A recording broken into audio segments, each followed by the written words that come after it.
Hey guys, Devin Potts listening here. Welcome back to the podcast. We're recording multiple quote unquote pilot episodes of this podcast because honestly, we're just trying to figure out the type of tone we want to have and type of theme and what do we want to talk about and how do we want to go about this. And I mean, at this point, this is the second or third version of this pilot episode, and we still don't even have a title for it. But this podcast, I mean, is something I've always kind of wanted to do, and I think there's so much potential behind it. But anyways, we'll move on. No need for you guys to hear me drone on about whatever. But wanted to talk about playoffs. So talking about my predictions here for the playoffs. Um, because I'm not gonna lie to you, I got some pretty interesting ones, and I've been thinking about this long and hard, and I kind of like what we're gonna see. But I know that there are gonna be some teams out there that hear this that think to themselves, not really feeling his opinion. um, Let me start with number one in the state, Gilford, with the boys, because this is pretty simple and um, pretty short and sweet. They're going to be ones to beat this playoff season. Um, they worked their tails off in the regular season to be able to earn that first round bye, and they will be a force to be reckoned with come quarterfinals, semifinals, and finals.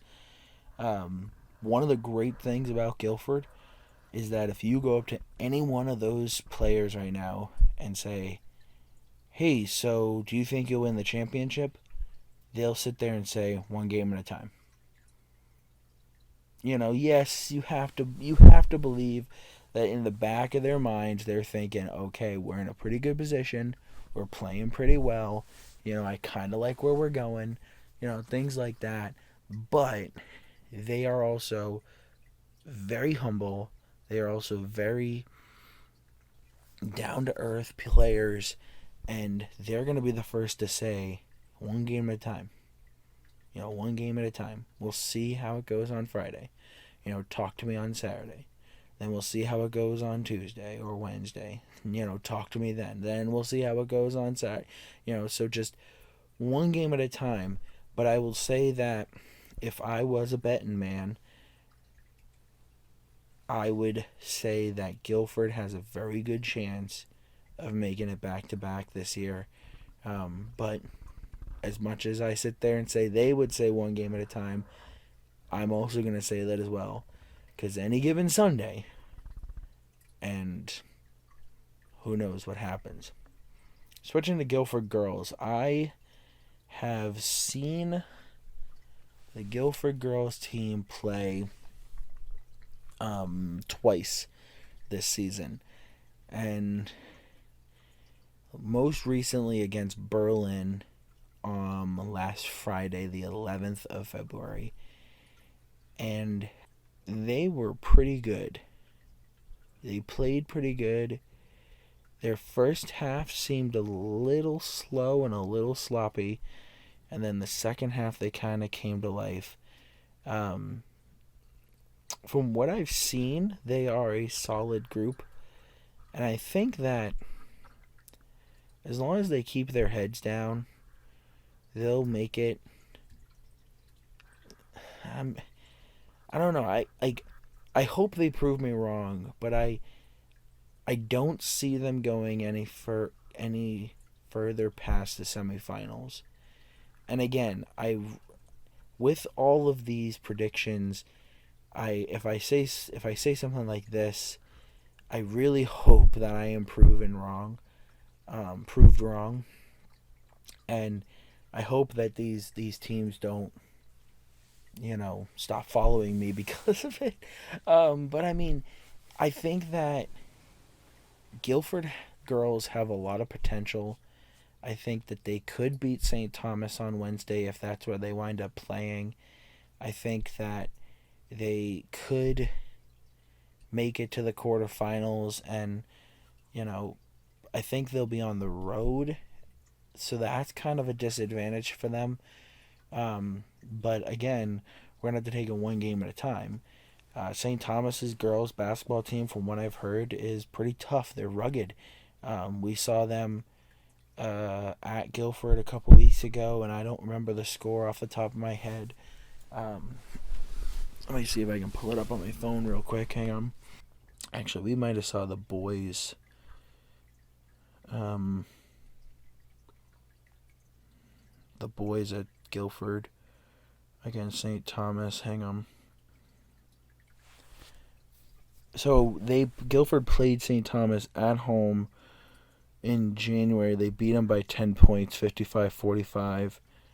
And then they beat them again at St. Thomas on February 2nd, 45-26. So that does make me believe that they'll get by them in the first round on Wednesday. And I don't know where they would go or who they would play in the quarters, again, because they don't have the brackets out. But depending on who they play in the quarters, I don't know if they would be able to beat a semifinal team. And again, I hope that they prove me wrong. But historically, from what I remember, the girls have been able to get, through past the first round, maybe past the quarters, or they got knocked out in the quarters, or what have you. But I don't know. I think what's holding me up was the sloppy play from what I saw, and although it wasn't major, and I don't want to sit there and make it sound like they're a sloppy team, because they're not. They play quick ball. They play clean. They hit their marks, except for in the beginning, it seemed like they were having a hard time hitting the net, and I think if you play up against a good team, you're going to regret that. And I don't know. Berlin was able to catch Gilford and basically be right on their heels at halftime. And Berlin is a decent basketball team for the girls. But everybody I talked to said that Gilford should have beat them with a sizable lead, and at halftime they were only above them by 3 points. So it concerns me to sit here and say, oh yeah, they're gonna make it, deep into the playoffs when they have games like that. But again, I will say that I haven't seen them play a lot, so maybe Friday was just a fluke. But because anytime I've seen the final score from a game that we've covered that I personally wasn't there, they were winning. They beat them. They beat a team by 10 points, as I just said, with St. Thomas. So they beat them by 15 or 20. So I think they have a lot of potential. They got to play clean basketball, no fouls, and get the ball up on the hoop. I think and through the hoop, I should say. And I think that's a huge, huge thing they got to do consistently and not let another team take advantage of them early in the game. Swinging over to Belmont real quick. Actually, no, I'm going to talk about Winnisquam first. These two teams, again, are teams that I've only seen a handful of times. And I wish I saw them more in the recent weeks. I know Winnisquam girls, we saw them a lot in the end of January or end of December and midway through to January, and then we kind of went and covered some other teams. But I think the Winnisquam girls, they are seeded. They're both, I think, both Winnisquam teams are going to be seeded 11th, and that means they'll be on the road, and that means that they'll be playing, I think it was the 6th seed, if I remember correctly. And I don't remember. I think it was Monadnock for the boys and Mascoma for the girls. And I don't know. The boys, I don't think have played Monadnock, and I don't think the girls played Mascoma. But something I will say with these two teams is that they're strong-willed. They have great coaching behind them. We saw the Winnisquam boys recently up against Berlin, which, again, another one of those situations where Berlin had the Winnisquam boys team on the ropes, and then in the second half they were able to take off. But something with that does concern me. Again, same line of thought with the girls for Gilford. You have to come out off the bench in the first half and be on your A game, because if you come out off the bench cold and you're playing up against, let's say, a team like Gilford boys or Kearsarge or Hopkinton and the boys, they're going to run up that scoreboard on you, and you're going to put yourself in a hole. That goes for both teams, for Winnisquam, honestly. However, I have seen the Winnisquam girls come from behind and get close, and also a couple times where they've won. You still have to be aware of these teams that are going to be able to run up your scoreboard on you and take advantage of a slip up here or there.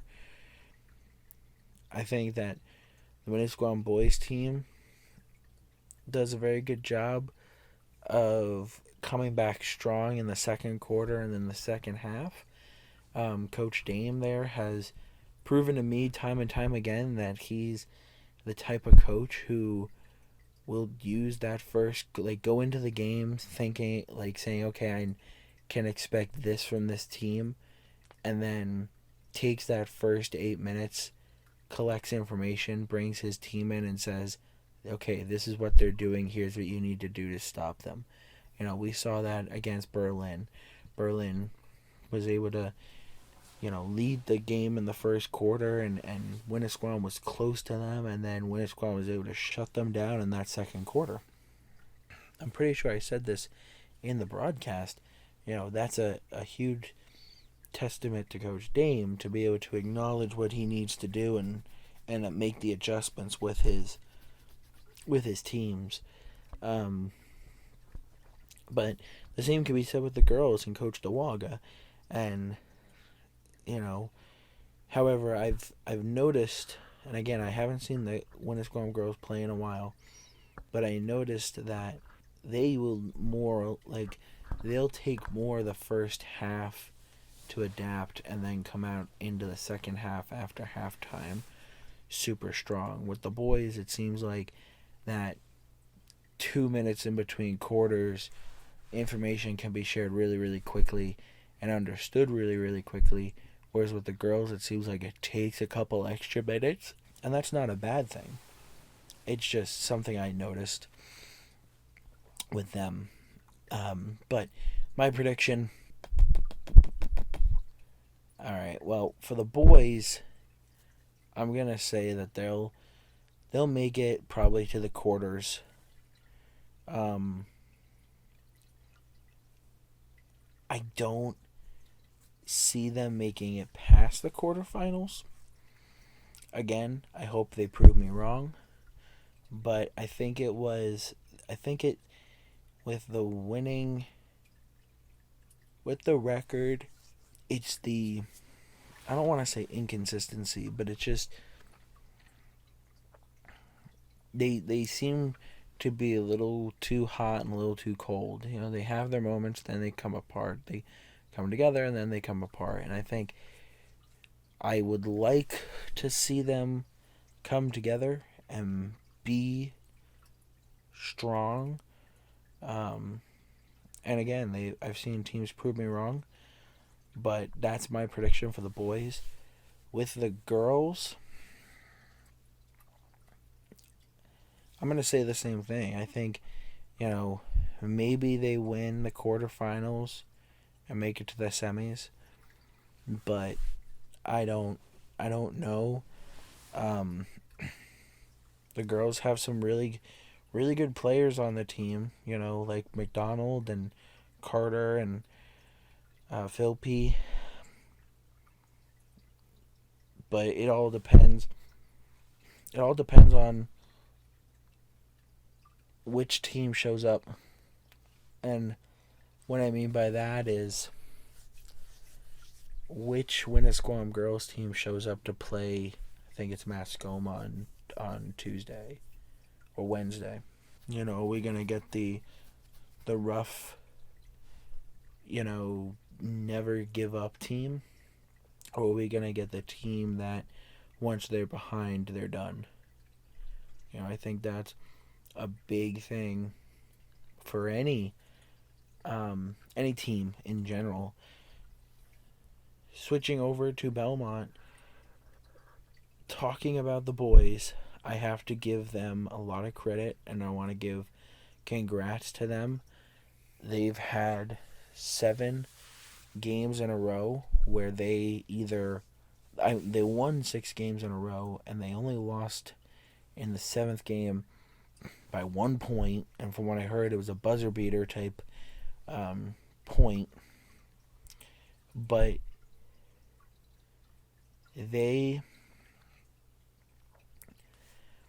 Belmont boys have clicked. There's something that clicked in the last 2 weeks or whatever, and they have been able to put up some really good games, and I have high hopes for them. I'm not gonna lie. I could see them making it to the quarterfinals, if not the semifinals. I don't know if they would make it to. I don't know if they would make it past the semifinals if they made it to the semifinals, but I believe that they could do it. I'm not gonna lie. If there's one team out there right now that I think could be the underdog and could be the upset for the whole division and the whole bracket, it would be Belmont, because they are clicking. I mean, Sam Raposa's got springs in his shoes now, so he's able to dunk. Um, that that's an inside joke between him and I, but he's been doing great with scoring and being able to dunk now, and he's showing a lot of what Jalen Reese does at Gilford. Give him the ball and he's going to take advantage of it, whether it be a dunk or just a simple layup or whatever. You got Keegan Martinez, you got Montoya, who works that 3-point arc and can also work inside the key, and you have some really good players on that team that are finally clicking. I think, like I said, if there's one team out there that could be the upset within the group of schools that we cover, I would say it's Belmont. And again, there might be some other teams out there who are better suited, and there might be people out there listening right now going, well, what about this school? Clearly he doesn't follow.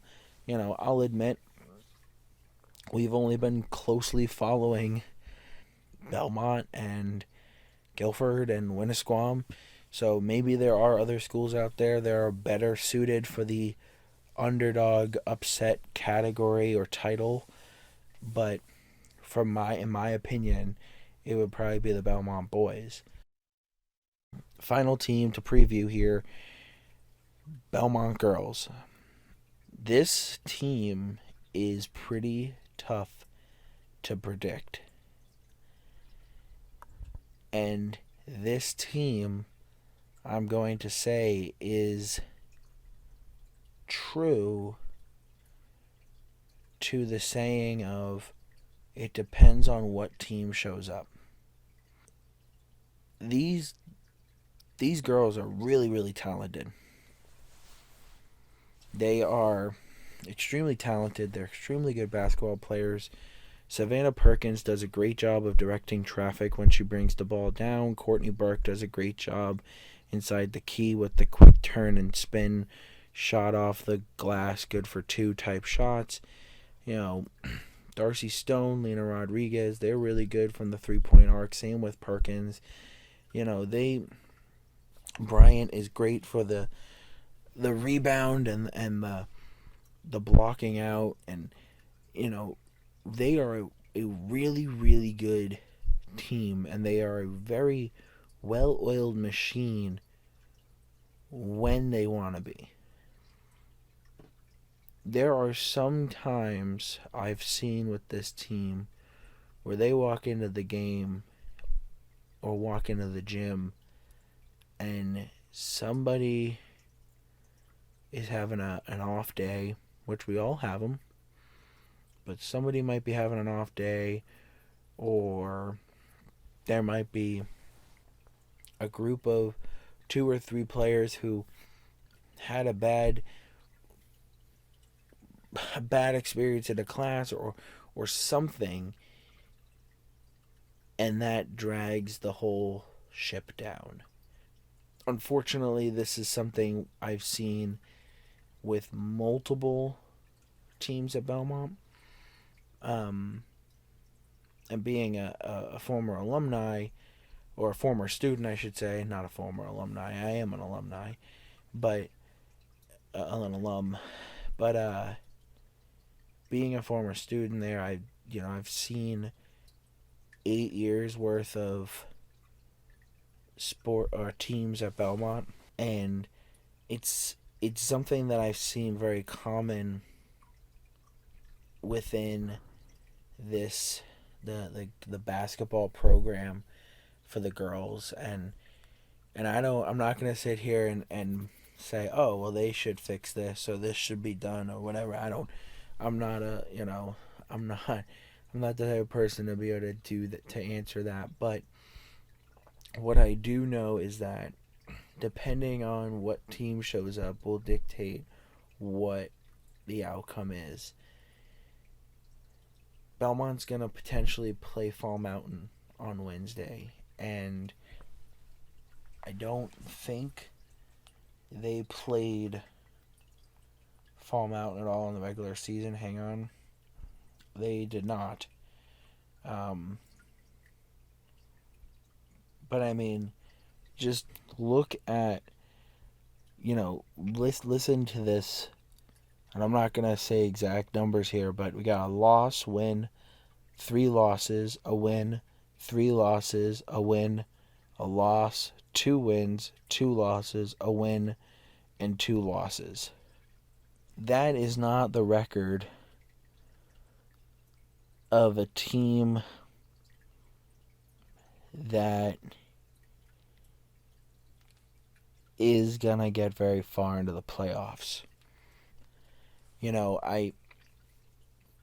They haven't been able to put together what they need to be able to put together consistently. There are a couple wins there and a couple back-to-back wins, but for some reason they are unable to consistently put together the magic that needs to happen in order to work as a well-oiled machine. And I don't think it's fully what I was saying earlier about saying, that will, depending on the day or depending on what happens, or if somebody comes in to the gym, after having a bad day, the wheels come off. I don't think it's fully that. I think that is a factor into it, unfortunately. But I think that more importantly, it's just them having a hard time just clicking, and I don't know what it is. I personally don't know. I mean, you can ask any parent or anybody with an opinion out there, and they'll tell you whatever they're going to tell you. But for me personally, I don't know what exactly could be the issue. I know Coach Andreski has done his best. He's done a great job with the team. Um, but there seems to be something that's just not connecting between those players. And with that being said, I would be surprised if they made it to the quarterfinals. I would be surprised if they beat Fall Mountain on Wednesday and made it to Saturday's game for the quarterfinals. I will say that if they do make it to the quarterfinals, I don't see them walking away with the W. But again, I would be surprised to see if they made it to the quarterfinals. There's just something that is not connecting, and because of that, that is ultimately what's going to be the demise of the team, and especially since if our predictions are right, if they go and play Fall Mountain, they didn't play them at all this year. They haven't seen them at all this year. They're gonna go to a new gym for this year. They haven't played in Fall Mountain, so they're not going to know what to expect walking into that gym. And I don't know. I think they are either 14th or 15th in the standings. I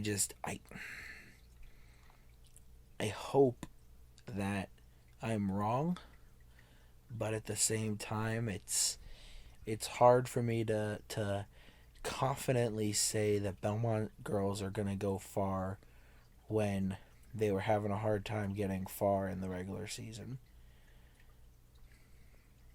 And I know I'm going to pay for that.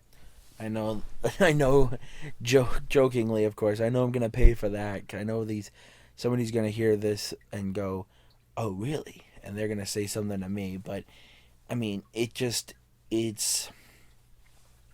based on just fact, unfortunately. And it's facts I don't want to talk about. But, I mean, it just, statistically and looking at how they've been playing, there's just some sort of disconnect, and I don't know what it is. And there's a reason why I'm a broadcaster and not a coach.